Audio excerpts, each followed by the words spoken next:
Good afternoon, future LPTs. So, pag-usapan natin itong question na to. So, the question is, this line are used to indicate the measurement of an object and are represented by a fine, dark, solid line. That's the question, right? So, the choices is A is letter line, B is the extension line, and letter C dimension line, and letter D is the center line. Okay, so we have 4 choices, which is a leader line, extension lines, dimension lines, and a center line. Okay, so ngayon, isa-isahin nating i-ratio ang bawat question. Umpisahan natin sa letter D. Okay, so si letter D, the choices of letter D is the center line, right? So ngayon, pag sinabi natin teacher na center line, it is an engineering drawing that shows that the center of a round is a cylindrical. Okay, naka-cylindrical shape po siya. Ibig sabihin, this line is drawn using a thin line with alternating long and short dashes. Okay, so for example, yung long dashes are used to begin and terminate the center line. So this is also sometimes known as a long, short, dash, thin lines. Maliwanag po ba?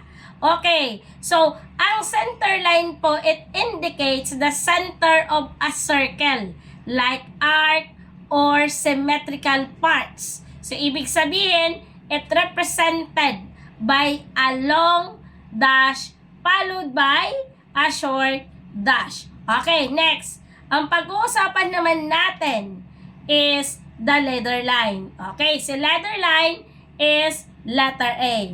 Right? Letter A si letter line. Okay. So, ano naman si letter line, teachers? Pag sinabi nating letter line, it are used to mention a specific note to a picture on a drawing as well as to direct dimension. Merong pong mga symbols, items numbers, and part numbers that they are added using a thin line. So for example, ang leader line po, it usually drawn for 30 to 45 to 60 degrees. So ibig sabihin, it has a short shoulder at one end that begins on the center of the vertical height of the text, and it is the standard dimension of an arrowhead at the other end that touches the picture. So yan po si letter line. Maliwanag po. So ngayon, we have 2 choices. We have the extension line and the dimension line. Okay, isunod natin sa letter B. Letter B is the extension line. Tama po ba? So, ano naman si extension line? Pag sinabi natin teacher, future LPTs na extension line, these lines are added using thin lines. To what? To determine the extent of a dimension. Sometimes po, ang extension lines are used to demonstrate the extension of a surface to a theoretical intersection. So that's why extension line is wrong answer. Maliwanag po ba? So ngayon, teachers, what is the correct answer? The answer is letter C, dimension line. Bakit po dimension line ang tamang sagot? Bakit dimension line?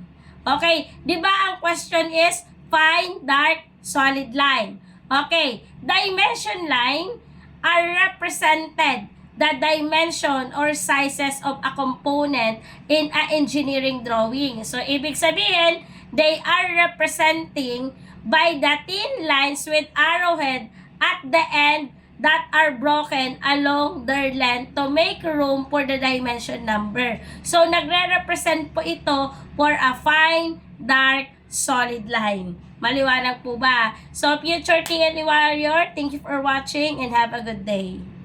Mabuhay!